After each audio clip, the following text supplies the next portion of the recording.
वहीं बोकारो में 4,783 वोट से आगे चल रही है। सिमडेगा में चौथे राउंड के बाद बीजेपी 5,206 वोट से आगे चल रही है। मझगांव की क्या कुछ स्थिति है वो भी आप देखिए। बरहेट में हेमंत 5,470 वोट से पांचवें राउंड के बाद आगे चल रहे हैं। वहीं चंदन कियारी में आसू 2,616 वोट से आगे चल रही है। बोकारो में कांग्रेस 4,783 वोट से आगे चल रही है। और सिमडेगा की भी स्थिति देखिए, जहां बीजेपी 5,206 वोट से आगे चल रही है। Back to Vibha. बिल्कुल सुकन्या, तो बरहेट सीट से इस वक्त हेमंत सोरेन जो कि महागठबंधन की तरफ से सीएम कैंडिडेट हैं, उन्होंने लीड रखी है। लेकिन दुमका सीट पर लुइस मरांडी उनको टक्कर दे रही है, वो उससे आगे हैं। अगर एंटी इनकम्बेंसी फैक्टर काम करता है तो फिर ऐसे बड़े नेता एक सीट से आगे और दूसरे से पीछे हो जाते हैं कैसे? यहाँ आदिवासी फैक्टर भी है। मतलब अगर हम दुमका सीट की बात करें, गैर मराठा और अब गैर आदिवासी, ये तीनों फैक्टर जो है भाजपा को नुकसान पहुंचाते दिख रहे हैं। यानी कि इन फैक्टर्स को समझने में या कैलकुलेट करने में बीजेपी जो है वो फेल हो गई है, ये माना जाए?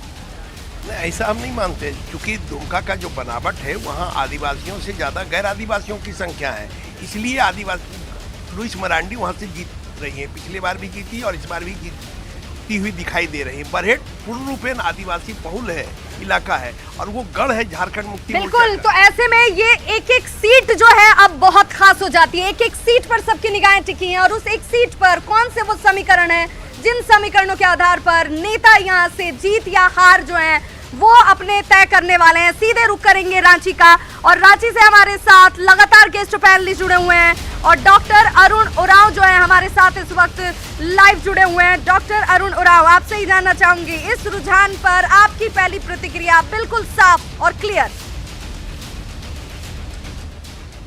देखिए, भाजपा इस चुनाव में अकेली गई है। दूसरी बात, ये शुरुआती रुझान है। आपने जैसा बताया ये 5वें चक्र का गिनती अभी पूरी हुई है, काफ़ी लंबा सफ़र तय करना है। मुझे विश्वास है कि अंततः सरकार भाजपा की ही बनेगी। क्या आप मानते हैं कि यहाँ पर रघुवर दास के खिलाफ लोगों की नाराजगी थी? नहीं, जैसा मैंने अभी बताया ये तो शुरुआती रुझान है, इसके बेस पे आकलन करना उचित नहीं होगा। लेकिन पिछले 5 सालों में रघुवर दास जी के नेतृत्व में भाजपा ने एक स्थिर भ्रष्टाचार मुक्त और झारखंड मुक्ति मोर्चा से प्रदीप उपाध्याय जी हमारे साथ जुड़े हुए हैं। आपसे ही जान लेती हूँ कि अगर आपको मैं कहूँ कि वो 2 वजह बताइए जिससे कि आप आगे हैं और जीत सकते हैं और दूसरा पीछे हो गया। देखिए, सबसे पहले तो है कि झारखंड मुक्ति मोर्चा जीतेगा ही, क्योंकि भाजपा के द्वारा कभी भी काम सही ढंग से किया नहीं गया। ना रोड का व्यवस्था अच्छा से था, ना ही बिजली पानी, ना ही रोजगार। 5 साल से बीपीएससी का परीक्षा नहीं हुआ। तो अकेले चुनावी मैदान में क्यों नहीं उतरे? अगर इतना यकीन था, इतना कॉन्फिडेंस था, तो अकेले चुनावी मैदान में क्यों नहीं थे? साथ की जरूरत क्यों पड़ गई? देखिए जो पुराना जो गलती था उसको न दोहराया जाए, इसलिए सबको साथ, चूंकि सबका साथ लेकर के ही हम लोग आगे बढ़ सकते हैं। झारखंड की राजनीति झारखंड मुक्ति मोर्चा के पास नहीं है। नहीं, अकेले भी बन सकती है। आप देख सकते हैं रुझान में तो अकेले सरकार बन ही रहा है। आपसे बेहतर स्थिति में तो कांग्रेस नजर आ रही है, राजद नजर आ रही है। राजद से ही रिएक्शन ले लेती हूँ।